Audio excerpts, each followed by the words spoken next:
ఎన్టీఆర్ జిల్లా గంపలగూడ మండల స్థాయి వైసీపీ కార్యకర్తల సమావేశంలో పాల్గొన్న నియోజకవర్గ ఇన్ఛార్జ్ నల్లగట్ల స్వామిదాస్ అలవికాని అమలు కాని హామీలన్నీ అధికారంలోకి వచ్చిన కూటమి ప్రభుత్వం ప్రజల్ని మోసం చేస్తున్న చంద్రబాబు అని తిరువూరు నియోజకవర్గ వైఎస్ఆర్సీపీ ఇన్ఛార్జ్ నల్లగట్ల స్వామిదాస్ మండిపడ్డారు.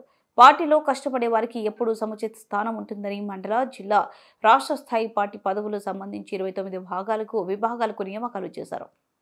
హామీలన్నీ కూడా ఇచ్చి ప్రజలకి మరి ఏదైతే తప్పుడు వాగ్దానాలు చేశారో ఆ వాగ్దానాలన్నింటినీ కూడా ప్రజలకు చేర్చాలని చేస్తూ మనం పార్టీని బలోపేతం చేస్తూ వాళ్ళు చెప్పినవన్నీ కూడా నీటి నోట్లు, వాళ్ళు చెప్పినవన్నీ కూడా అబద్ధాలు, ఒకటి కూడా ఇప్పటి వరకు నెరవేర్చబట్టలేదు అనేదాన్ని ప్రజలకు తీసుకెళ్ళడానికి నూతనంగా మాకు ఒక ఆదేశాలు ఇచ్చి ఈ విధంగా బుక్లెట్ ఇచ్చి ఈ బుక్లెట్లో 29 కమిటీలు నియోజకవర్గ స్థాయి నుంచి అదేవిధంగా మండల స్థాయి వరకు మరి అదే జిల్లా స్థాయి, రాష్ట్ర స్థాయి అనుబంధ విభాగాలు, అనుబంధ సంస్థలు అన్నింటినీ కూడా వేయాలని చెప్పి ఆదేశించడం జరిగింది.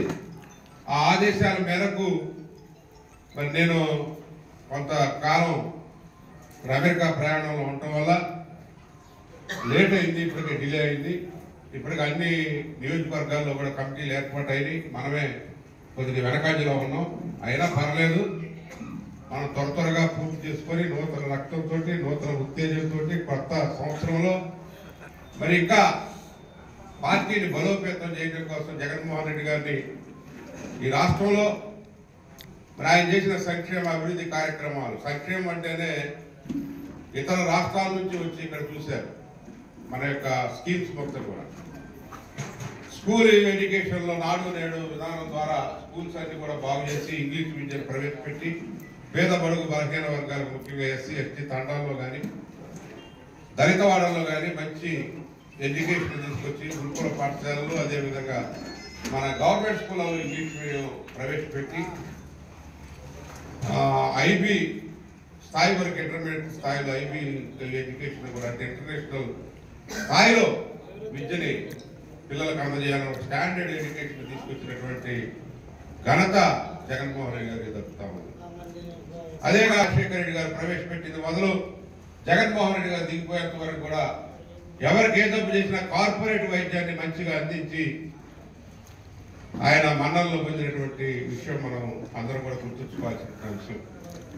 అదేవిధంగా మనకి విద్యలో అమ్మఒడి కార్యక్రమం కానీ ఏది చూసుకున్నా కానీ ఆ గవర్నమెంట్కి ఈ గవర్నమెంట్కి పోల్చి చూస్తూ ఉన్నారు. ఆ గవర్నమెంట్ అంటే జగన్మోహన్ రెడ్డి గారి గవర్నమెంట్కి ఇప్పుడు కూటమి ప్రభుత్వం యొక్క గవర్నమెంట్కి పోల్చి చూసినప్పుడు ఈ 6, 7, 8 మాసాలు అవుతుంది దగ్గరగా. ఇప్పటికే ప్రజల్లో అలజడి మరి జరుగుతూ ఉంది. మేము తప్పు చేసాం, అనవసరంగా ఓట్లు వేసాం అని చెప్పి కొంతమంది మేము ఓట్లు వేసాం కానీ ఇదేదో మాయ జరిగింది, ఇదేదో మిషన్లు మోసం చేశారని కొంతమంది రకరకాలుగా ఉంది. ఏం జరిగితే ఏంటి, ప్రజాస్వామ్యంలో గెలుపుకోవటంలో సహజం కానీ ఇట్లా అబద్ధాలు చెప్పి అబద్ధపు వాగ్దానాలు, అలవిగాని వాగ్దానాలు. ఆ రోజు కూడా మేమంతా అసెంబ్లీలో ఉన్నప్పుడు కొంజేటి రోజు గారు ఎట్లే మాట్లాడారు. ఆయన చంద్రబాబు నాయుడు గారు అప్పుడు కూడా అన్ని అలవిగాని హామీలన్నీ ఇచ్చి అధికారంలోకి వచ్చినప్పుడు మేమంతా అసెంబ్లీలో ఉన్నాం. అప్పుడు కూడా రోషి గారు, ఏంటండి చంద్రబాబు గారు నువ్వు ఈ విధంగా మాట్లాడతావు, బడ్జెట్ తెలుసు, అన్ని తెలుసు, అప్పులు తెలుసు, అన్ని ఖాతాలన్నీ లెక్కలన్నీ తెలుసు, నేను ఆర్థిక శాస్త్రవేత్తలు అంటావు, తీరా వచ్చి ఇప్పుడు అసెంబ్లీలోకి వచ్చి ప్రజలారా మీరే ఆలోచించండి, జీతాలు ఇవ్వడానికి కూడా డబ్బులు లేవు, మీరే చెప్పాలా ఈ సంక్షేమ కార్యక్రమాలు నేను అమలు చేయలేను, మీరు ఆలోచించి నిర్ణయాలు తీసుకోవాలి.